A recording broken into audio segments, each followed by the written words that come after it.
Selamat sore Bapak Ibu dan jemaat yang dikasihi Tuhan. Kembali kita bertemu pada kesempatan sore ini untuk belajar kebenaran firman Tuhan, lanjutan dari pembahasan di dalam kitab 2 Petrus pasal 1 ayat 12 sampai dengan ayat yang ke-15. Namun terlebih dahulu mari kita masuk di dalam doa.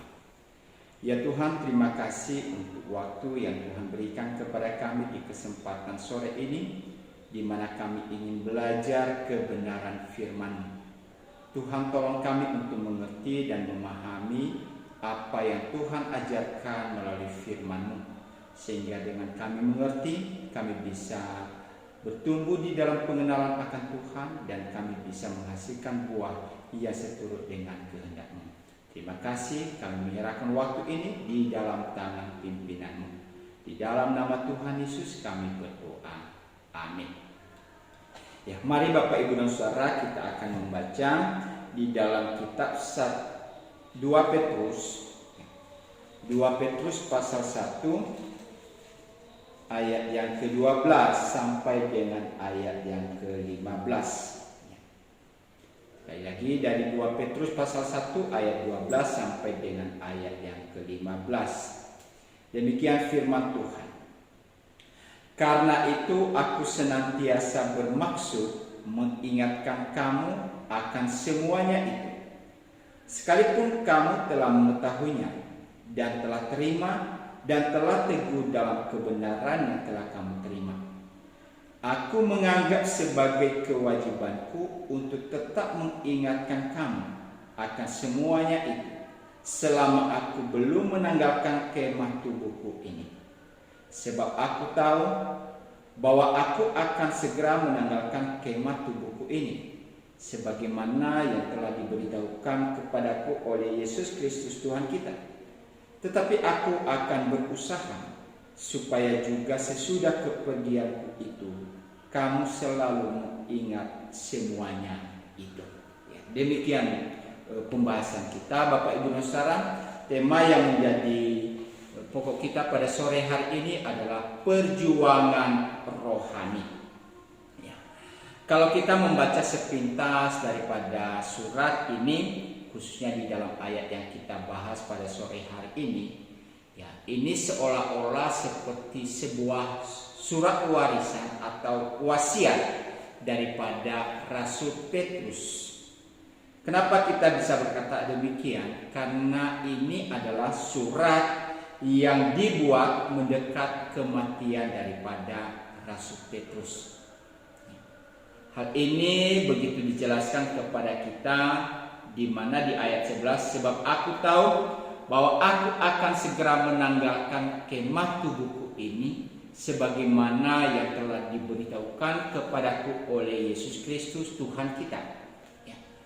Jadi Petrus tentu ingat apa yang pernah Tuhan Yesus sampaikan kepadanya, yaitu pada waktu Yesus menampakkan diri kepada Petrus, di mana di situ memberitahukan tentang apa yang akan dihadapi oleh Petrus pada hari kematiannya.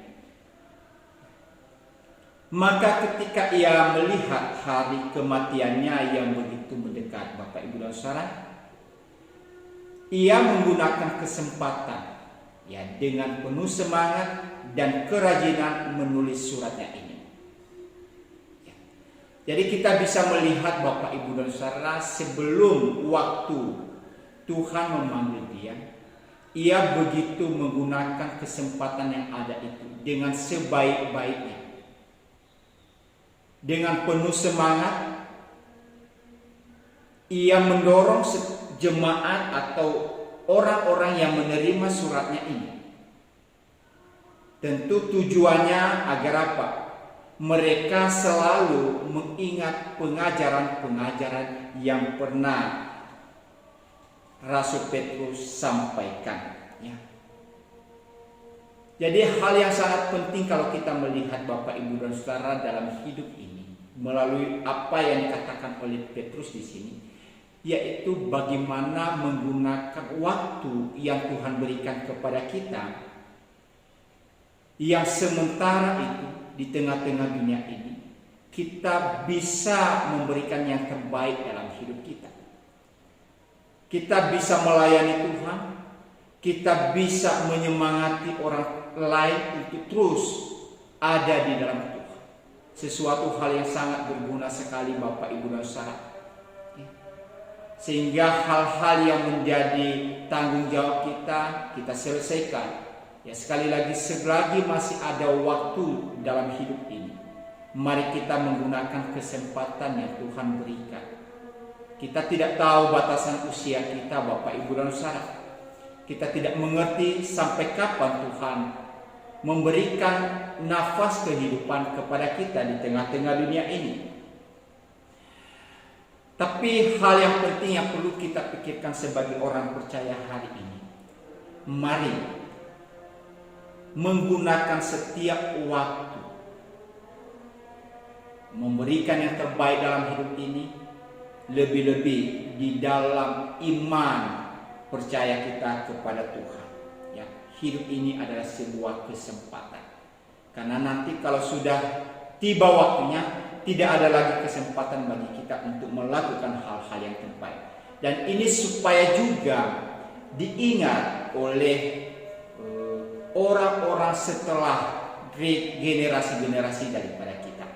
Ya, kita bersyukur karena melalui pendahulu-pendahulu di dalam sinode atau di dalam gereja Eleos bisa memberikan contoh-contoh yang harus kita lakukan sampai hari ini. Mereka telah menggunakan kesempatan-kesempatan yang terbaik dalam hidup mereka. Mereka meneruskan itu kepada kita sampai hari ini. Satu sukacita yang luar biasa. Dan tentu apa yang mereka telah teruskan kepada kita, kita juga meneruskan itu kepada generasi berikutnya. Petrus telah menerima panggilan dari Tuhan Yesus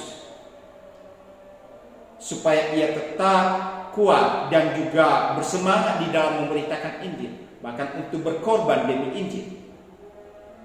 Kemudian Tuhan Yesus memberikan apa yang harus dihadapi. Lalu setelah Petrus juga melakukan itu, ia meneruskan apa yang telah diterimanya ini kepada generasi berikutnya. Ya.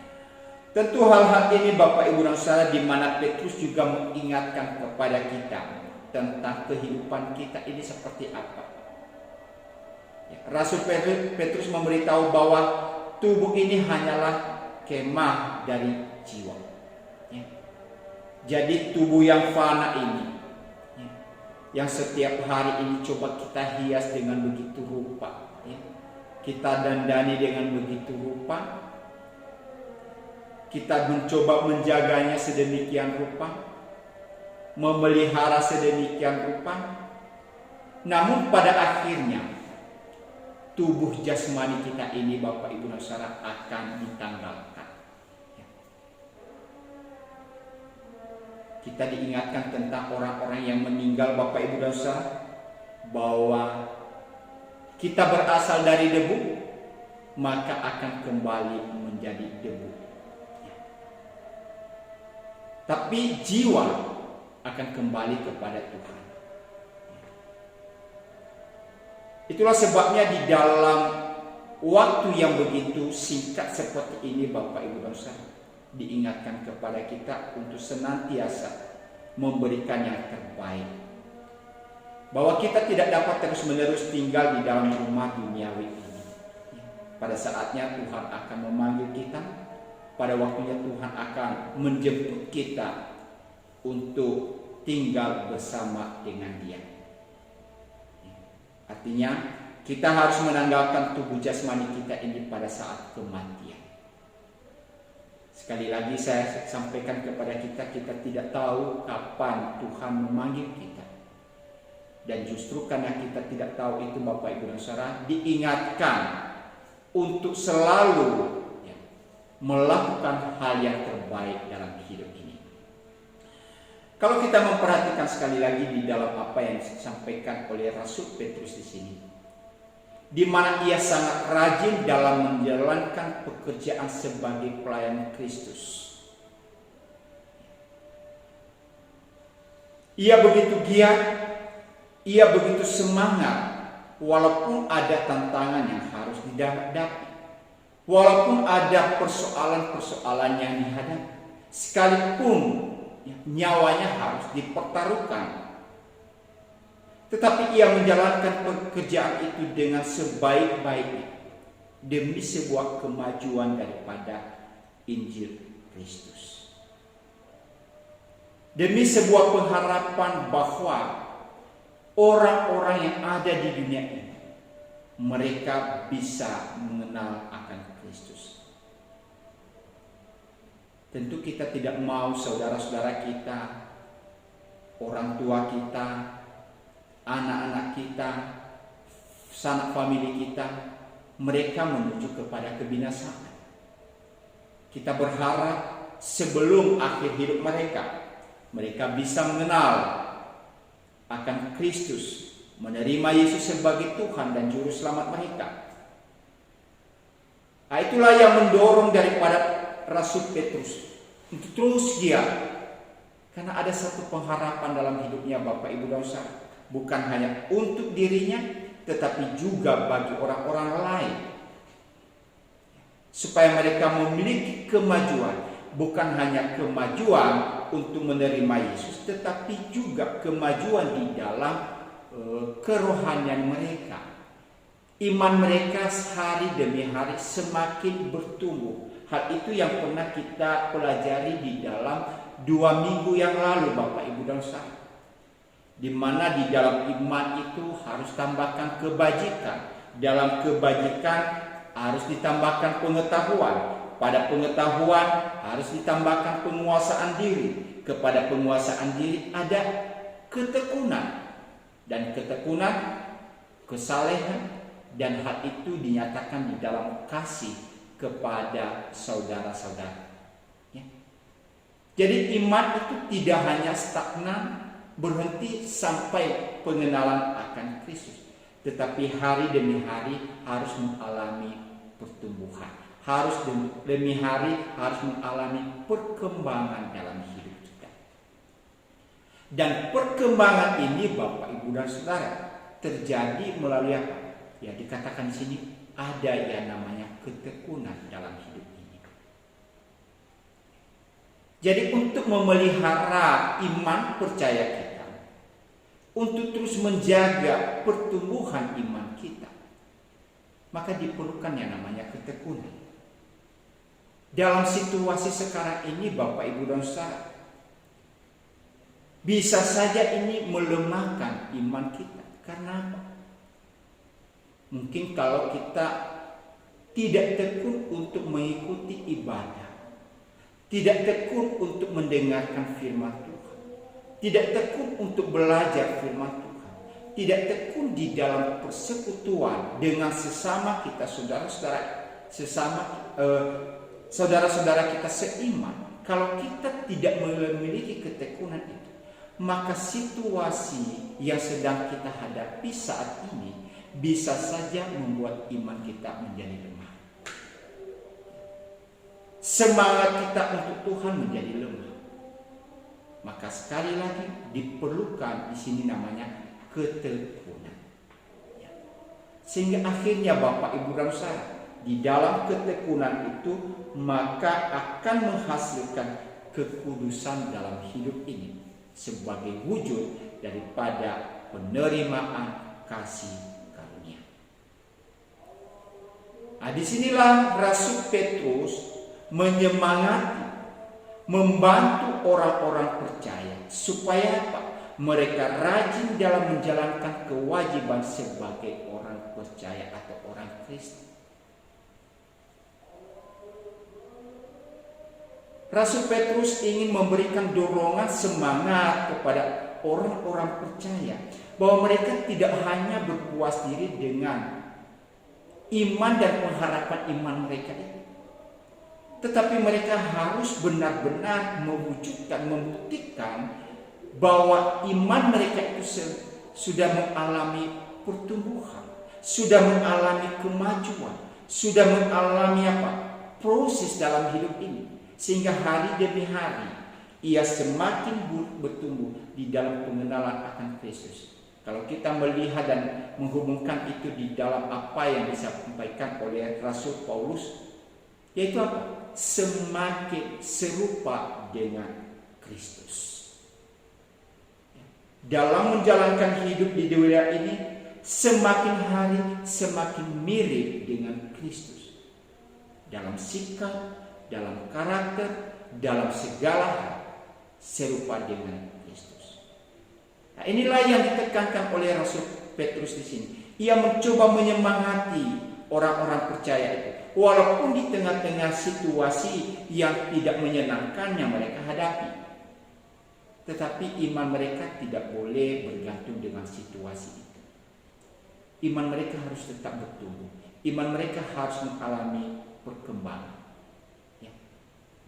Didorong, diberikan semangat supaya mereka rajin untuk belajar firman, rajin bertumbuh di dalam iman, dan rajin juga mewujudkan apa yang mereka pahami itu dalam kehidupan sehari-hari, yaitu menjalankan kewajiban sebagai orang percaya.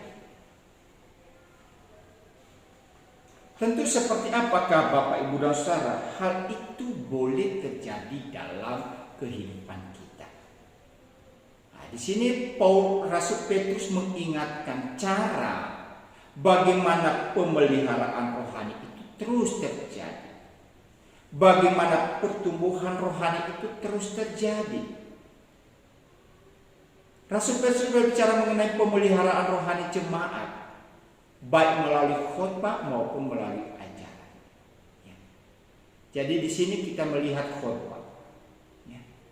Itulah sebabnya Bapak Ibu dan Saudara, kita perlu belajar kebenaran firman Tuhan untuk pertumbuhan rohani kita. Maka jangan pernah jemu-jemu untuk mendengarkan yang namanya khotbah, pengajaran firman Tuhan. Ya. Konsentrasi di dalam kita mendengarkan firman Tuhan. Memang di dalam penyampaian firman Tuhan, pernah saya sampaikan bahwa Bapak Ibu Saudara itu ada yang bisa menjemukan, membosankan, tetapi ada juga yang bisa memberikan kepada kita semangat dan lain sebagainya. Ini sebenarnya bergantung kepada style daripada para pengkhotbah. Kita tidak boleh berfokus kepada cara bagaimana dia berkhotbah, Bapak Ibu dan Saudara. Tetapi apa yang disampaikan di dalam khotbah itu yang membuat kita bertumbuh. Apa artinya Bapak Ibu dan Saudara kita mendengarkan khotbah yang membuat kita tertawa, terbahak-bahak dan lain sebagainya, tapi justru tidak menolong kita untuk bertumbuh di dalam iman. Sekali lagi saya tidak mengatakan bahwa tidak boleh membuat orang tersenyum, tertawa di dalam khotbah. Tidak. Tetapi tujuan daripada itu apa? Di mana di dalam khotbah ini sebenarnya Bapak Ibu dan Saudara justru di sini mengingatkan kita, mengingatkan seseorang pada sesuatu yang pernah mereka tahu, yang pernah mereka dengar, namun dilupakan. Saya yakin dan percaya kita sebagai jemaat gereja Elios Mana, berita tentang Yesus, baik itu kelahiran Yesus, kematian Yesus, kenaikan Yesus, bahkan ajaran-ajaran di dalam firman Tuhan itu bukan hal yang baru bagi kita. Ketika kita sudah mendengar tentang Tuhan, percaya kepada Tuhan dan berkomitmen mengikuti Tuhan, mungkin kita di dalam hati senantiasa sudah ada satu komitmen untuk terus bertumbuh. Sehingga firman Tuhan itu bukan hal yang asing lagi bagi kita Bapak Ibu dan Saudara. Cerita tentang firman Tuhan, apa yang diajarkan dalam firman Tuhan itu, mungkin kita sudah memahaminya, mungkin kita sedang mendengarnya, sudah kita mengerti. Bahkan mungkin kita lebih daripada para pengkhotbah. Sehingga tidak heranlah Bapak Ibu dan Saudara, Ada orang-orang yang mengkritik para pengkhotbah. Karena apa? Merasa mereka sudah lebih mengerti daripada para pengkhotbah. Bukan artinya di sini Bapak Ibu Saudara masukan kepada para pengkhotbah itu tidak perlu, penting juga. Tapi ada orang-orang yang merasa bahwa dia sudah lebih daripada itu. Sehingga apa? Ia tidak mau lagi mendengarkannya. Ia melupakan. Ia mengabaikan Bapak Ibu Saudara. Dan kalau hal itu terjadi, lama-lama iman kita semakin mundur. Itulah sebabnya ya, kalau kita perhatikan di dalam ayat yang dikatakan Petrus di sini Bapak Ibu Saudara. Ayat 12, saya baca ulang kepada kita ayat 12. Karena itu aku senantiasa. Kata senantiasa di sini artinya apa? Selalu, tidak pernah berhenti. Ya, aku senantiasa bermaksud mengingatkan kamu akan semuanya itu. Sekalipun kamu telah mengetahuinya, telah teguh dalam kebenaran yang telah kamu terima. Artinya apa? Walaupun orang-orang yang diberikan surat ini oleh Petrus, mereka telah tahu. Bahkan iman mereka telah teguh di dalam ayat ini katakan telah teguh dalam kebenaran yang telah kamu terima ini. Ayat 13, aku menganggap sebagai kewajibanku untuk tetap mengingatkan kamu akan semuanya ini. Jadi satu tanggung jawab yang diberikan oleh Petrus di sini. Sekalipun orang itu ada yang sudah mengalami pertumbuhan iman dan imannya sudah berbuah di mana-mana, tetapi tanggung jawab itu terus diingatkan dan diingatkan. Hal yang sama ketika Musa mengajarkan kepada umat Israel, di mana Tuhan ingatkan Musa untuk terus mengajarkan tentang mengasihi Allah itu, ya, kapan saja, di mana saja, dan berulang dan berulang. Ya. Jadi Bapak Ibu Saudara jangan pernah merasa bosan terhadap sesuatu hal yang pernah kita tahu sekalipun. Tapi mari kita dengan tekun untuk menerima itu. Supaya apa? Kita semakin kuat di dalam Tuhan. Kemudian melalui ajaran. Ya. Kalau khotbah itu mungkin kita di dalam gereja kita itu di dalam ibadah setiap hari Minggu Bapak Ibu dan Saudara. Tetapi melalui pengajar. Itu melalui Bible study. Kalau kita di gereja kita adalah melalui Bible study setiap hari Selasa. Diberikan pengajaran semakin apa? Semakin mengerti akan kebenaran firman Tuhan. Dan kalau kita memperhatikan apa yang diajarkan di sini Bapak Ibu Saudara, ya satu cara daripada Petrus juga, di mana ia memberikan pujian terhadap jemaat yang disurati ini. Ya. Jadi dia tidak hanya Bapak Ibu dan Saudara mencela, mengajarkan, menasihati dan lain sebagainya, tapi ia juga memberikan pujian. Ya. Tadi kita katakan di sini, dilihat di sini apa? Jemaat itu telah mengetahui banyak hal tentang kebenaran, telah teguh dalam kebenaran, dan Rasul Petrus memuji akan hal ini. Pujian ini terhadap jemaat itu juga berisikan nasihat yang mendorong bagi jemaat untuk bertumbuh. Ya. Jadi ini sebenarnya satu cara di dalam penyampaian kebenaran-kebenaran firman Tuhan. Karena manusia pada dasarnya Bapak Ibu Saudara, kalau terus celaan, ya, nasihat, ya, dan lain sebagainya yang terus diberikan, merasa bosan. Itulah sebabnya di dalam hal ini Petrus juga menggunakan cara yang memuji, ya, bagaimana jemaat itu telah bertumbuh, ya, telah teguh di dalam kebenaran. Tentu dalam pujian ini Bapak Ibu dan Saudara, bukan berarti kita harus lalai dan terlena dalam hal ini. Pujian ini selalu mendorong kita untuk terus bertumbuh di dalam pengenalan akan Tuhan. Ya. Kemudian kita juga melihat di sini bahwa Rasul Petrus tidak mau lalai dari tanggung jawab pelayanan, kapan saja atau di mana saja. Ya. Teladan yang diberikan oleh Petrus di sini Bapak Ibu dan Saudara, baik atau tidak baik waktunya, maka tanggung jawab pelayanan itu harus tetap dilaksanakan. Banyak alasan yang senantiasa orang buat melalaikan tanggung jawab pelayanannya oleh karena situasi dan kondisi yang terjadi. Tidak demikian kalau di dalam firman Tuhan yang kita lihat di dalam apa yang dilakukan oleh Petrus. Bahwa selama dia masih hidup, selama masih ada waktu bagi dia, ia menggunakan kesempatan itu untuk memberitakan kebenaran firman Tuhan. Ia tidak lalai untuk memberitakan itu, kapan saja dan di mana saja.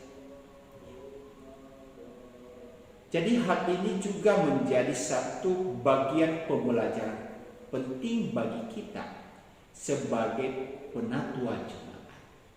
Di dalam surat sebelumnya kita pernah belajar tentang tanggung jawab penatua jemaat.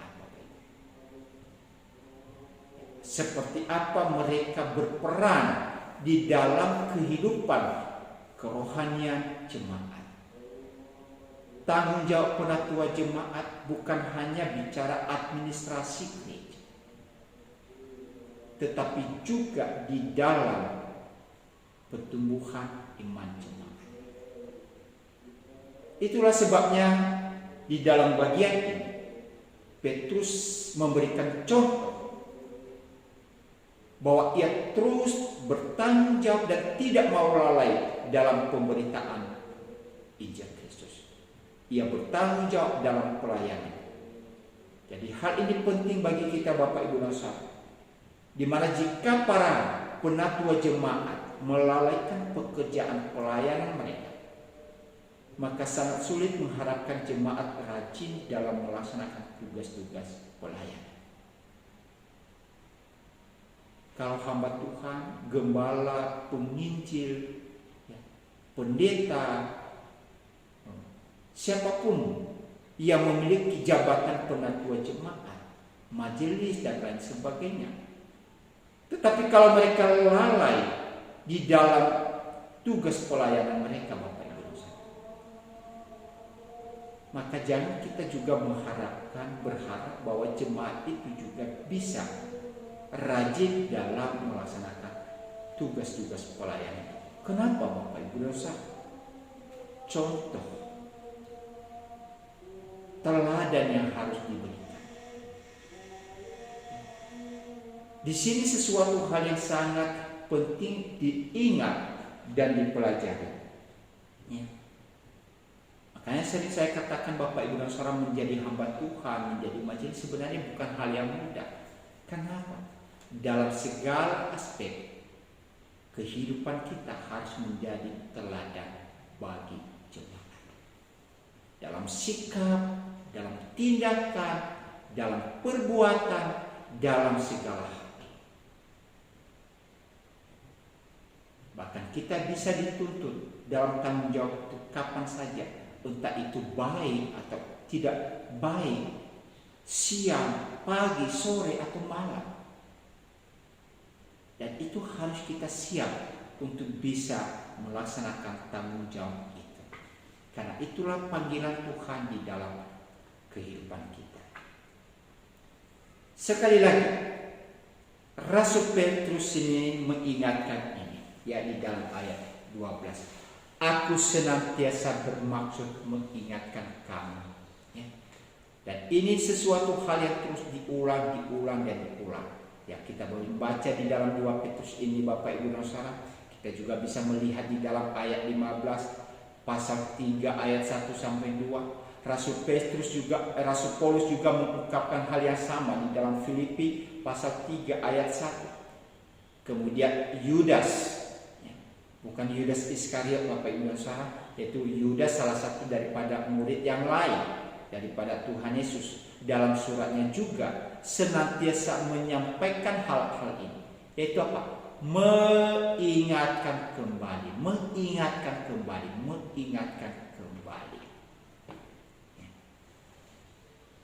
Kenapa Bapak Ibu Saudara? Memang pada dasarnya manusia itu apa? Suka melupakan hal-hal penting dalam hidupnya. Itulah sebabnya di dalam hal ini kebenaran Injil perlu diulang, perlu kembali diingatkan. Dan diingatkan di sini yaitu baik bagi orang-orang yang baru percaya, juga bagi orang yang percaya dewasa ini. Hamba Tuhan perlu mempelajari firman Tuhan, perlu mendengarkan khotbah ajaran daripada junior-juniornya, perlu mendengarkan pengajaran khotbah daripada murid-muridnya, penting, perlu. Jangan pernah merasa bahwa kita sudah tahu segala-galanya. Bapak Ibu Saudara, di gereja saya sering mendengarkan khotbah daripada Pak Arum, Pak Yamo, Saudara Nobi, dan itu adalah murid-murid saya waktu mereka masih di STT saya. Saya juga belajar banyak hal dari mereka. Pemahaman-pemahaman yang baru. Dan itu perlu.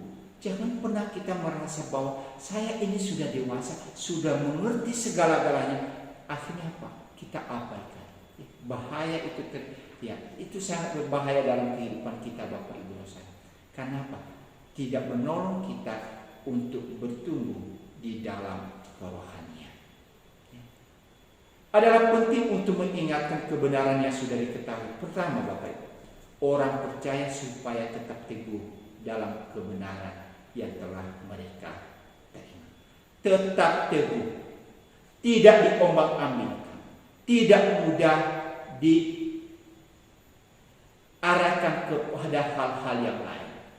Zaman sekarang Bapak Ibu dan Saudara, kebenaran-kebenaran itu bisa saja diputar balikan. Ajaran-ajaran firman Allah yang telah beratus tahun, beribu tahun telah dituliskan, zaman-zaman sekarang ini bisa diputar balikan.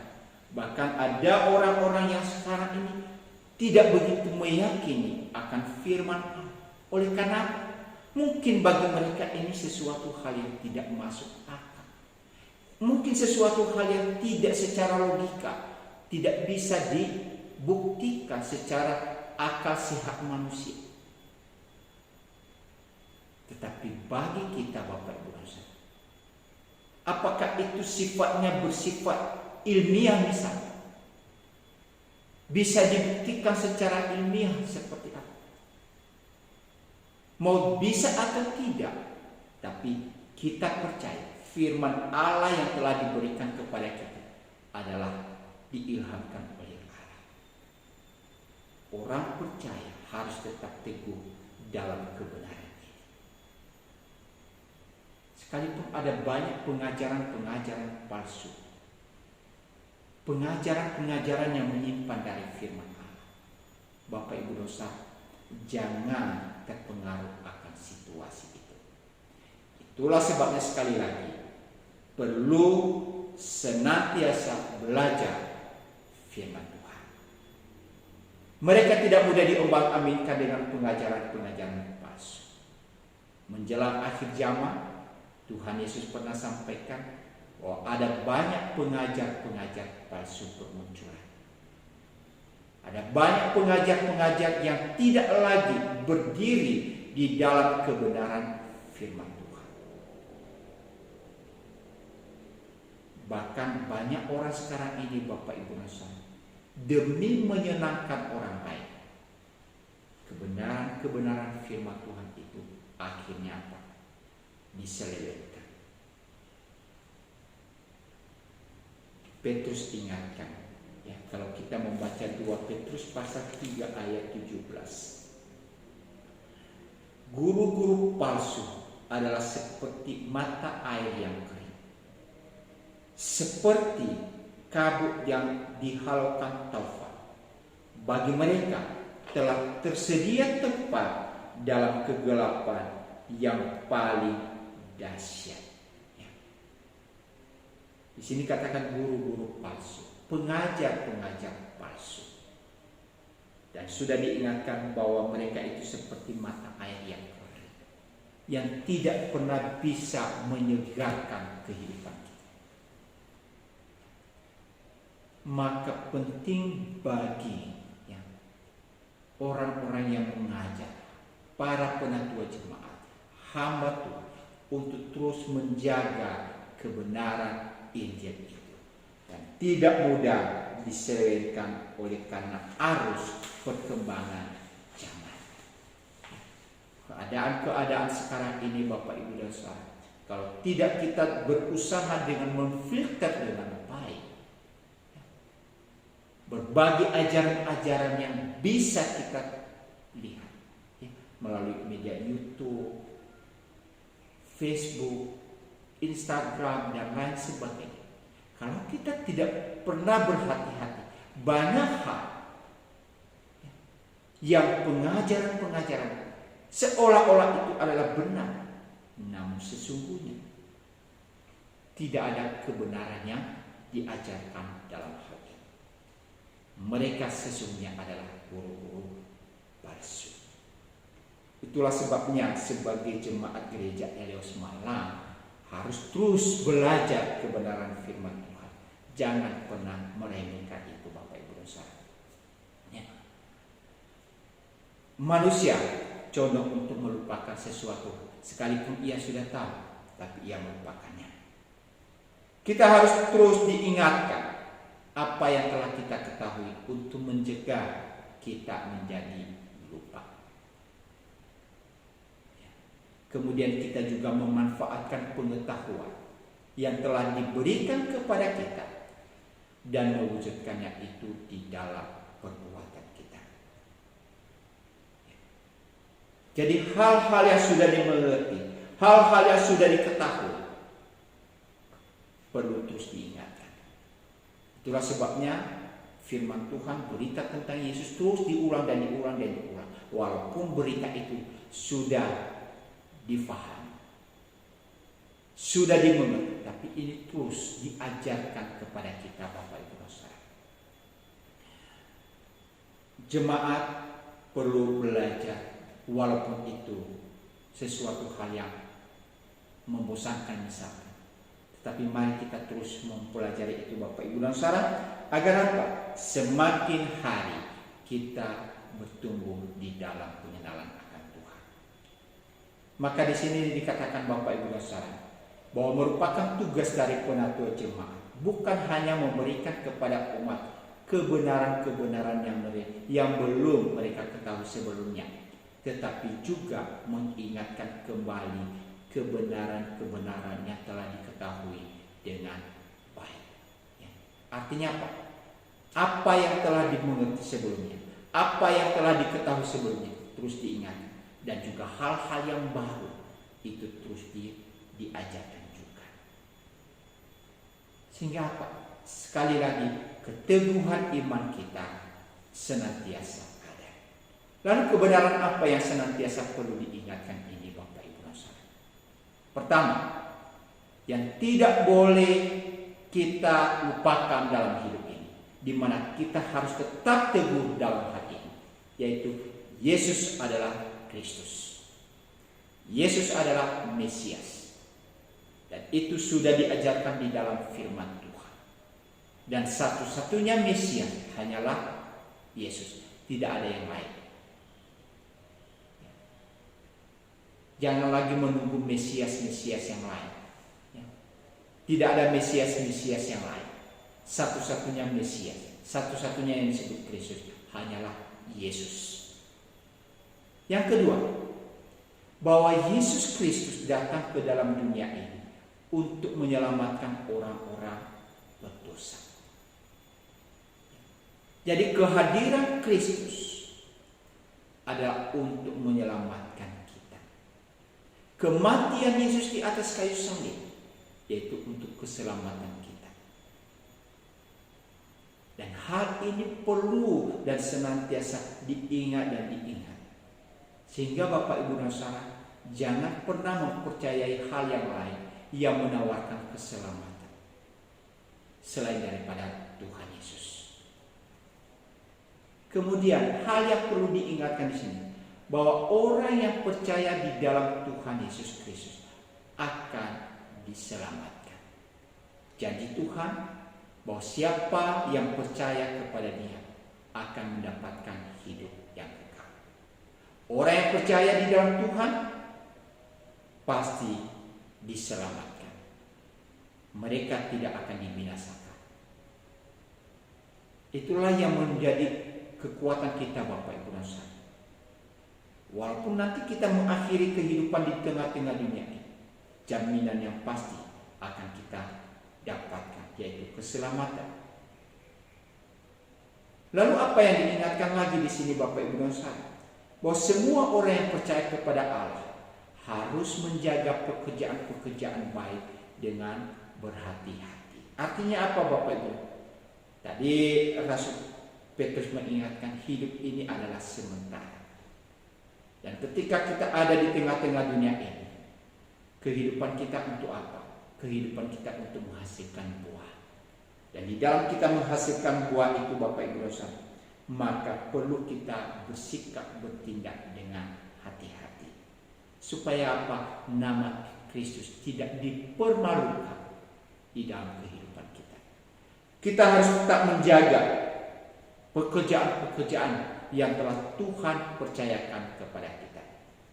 Bahwa di tengah-tengah kemajuan zaman, di mana ada kesusahan, banyak kesibukan, juga ada hiburan, juga ada godaan, ada pencobaan dari dunia yang ada di sekitar kita.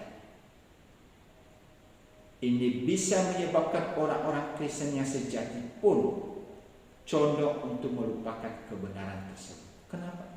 Karena mereka lebih fokus kepada teknologi, kemajuan zaman dan segala hal yang menjadi memuaskan kehidupan mereka. Dan bukan juga hanya itu, ketika mereka menderita, akhirnya mereka juga bisa melupakan akan kebenaran-kebenaran tersebut. Itulah sebabnya bahwa tanggung jawab penting untuk terus memberitakan kebenaran-kebenaran sekalipun sesuatu yang berat dan sudah pernah didengar. Jadi tidak boleh bosan untuk hal demikian Bapak Ibu Saudara. Kemudian pelayan Tuhan tetap menjadi teladan dan rajin juga dalam segala hal. Jadi satu nasihat yang diberikan Rasul Petrus di sini bagi hamba-hamba Tuhan agar terus giat di dalam tugas pelayanan yang Tuhan percayakan. Tanggung jawab mereka adalah, kewajiban mereka adalah mengingatkan orang percaya tentang janji Allah dan perbuatan-perbuatan Allah kepada umatnya. Janji-janji Allah adalah iya dan amin, pasti tergenapi dalam kehidupan kita. Dan kalau kita melihat Bapak Ibu dan Saudara apa yang telah Tuhan kerjakan dalam hidup ini, perbuatan-perbuatan Allah kepada kita, itulah yang mendorong kita sebenarnya itu selalu bersyukur dalam hidup ini. Banyak perbuatan Allah yang telah kita alami dalam hidup ini, banyak perbuatan Tuhan yang telah kita rasakan, dan itulah mendorong kita untuk terus bersyukur kepada Tuhan dengan cara apa? Melakukan hal-hal yang baik dalam hidup ini. Mengingatkan umat Allah tentang perintah Allah, pengajaran-pengajaran dari Allah, dan kewajiban-kewajiban sebagai orang Kristen untuk bisa dilakukan. Maka kalau kita simpulkan dari apa yang kita pelajari pada saat ini Bapak Ibu dan Saudara, bahwa setiap orang berada di bawah peraturan yang ada, yang telah ditetapkan dan diperbolehkan oleh Allah. Apapun dalam hidup ini, Tuhan boleh izinkan terjadi. Dan setiap aturan itu tentu tidak boleh melampaui daripada apa yang telah ditetapkan oleh Tuhan. Itulah sebabnya umat Tuhan selalu membutuhkan pengajaran dan nasihat. Selama mereka masih ada dalam tubuh jasmani ini, selagi masih ada di tengah dunia ini, Bapak Ibu Saudara, maka kita perlu tentang ajaran-ajaran yang sehat, ajaran-ajaran yang benar, untuk menolong kita semakin bertumbuh di dalam Tuhan. Dan yang selanjutnya, Bapak Ibu dan Saudara, bahwa tanggung jawab daripada penatua jemaat yaitu mengajar dan menasihati umat tentang kebenaran yang sebelumnya sudah pernah didengar ke dalam ingatan mereka. Jadi sebagai hamba Tuhan, majelis jemaat dan pelayan, tanggung jawab yang berat diberikan kepada kita untuk terus mengajarkan tentang kebenaran ini. Sehingga dengan demikian, Bapak Ibu dan Saudara, ketika orang percaya mengenal akan kebenaran, mengerti akan kebenaran, ini menjadi sarana yang tepat untuk membangkitkan kerajinan dan semangat mereka untuk taat kepada Injil. Semakin orang mengenal kebenaran, semakin orang mengerti kebenaran, itu adalah semakin mendorong dia untuk terus berkembang, berjuang, patuh, dan juga berkorban dan melayani untuk Tuhan. Jadi Bapak Ibu Saudara, di dalam firman Tuhan ini diingatkan kepada kita, ini bukan sesuatu hal yang mudah, sebuah perjuangan rohani yang harus kita tempuh dalam hidup ini. Tapi percayalah bahwa Tuhan tidak akan pernah membiarkan kita berjalan sendiri. Tuhan selalu ada bersama dengan kita. Kiranya Tuhan boleh memberkati kita di dalam apa yang telah kita pelajari dalam firman Tuhan pada kesempatan sore ini. Amin. Mari kita masuk di dalam doa. Terima kasih Bapa di surga, kami bersyukur karena kami boleh belajar kebenaran firman-Mu pada saat ini. Apa yang telah kami pelajari, apa yang telah kami mengerti, apa yang telah kami ketahui, biarlah itu terus kami ingat, kami terus ajarkan, kami terus terapkan itu di dalam kehidupan kami, sehingga hari demi hari iman kami semakin bertumbuh di dalam Tuhan. Terima kasih Bapa di surga untuk segala berkat anugerah-Mu. Terima kasih untuk segala berkat cinta kasih-Mu di dalam hidup kami. Terpujilah Engkau ya Tuhan, di dalam Kristus Yesus Allah kami yang hidup, kami berdoa. Amin. Ya. Demikian pembelajaran kita Bapak Ibu dan Saudara, apa yang telah kita dengarkan. Kalau ada sesuatu hal yang perlu dipertanyakan, saya berikan kesempatan kepada kita untuk menyampaikan melalui WA. Tuhan memberkati kita.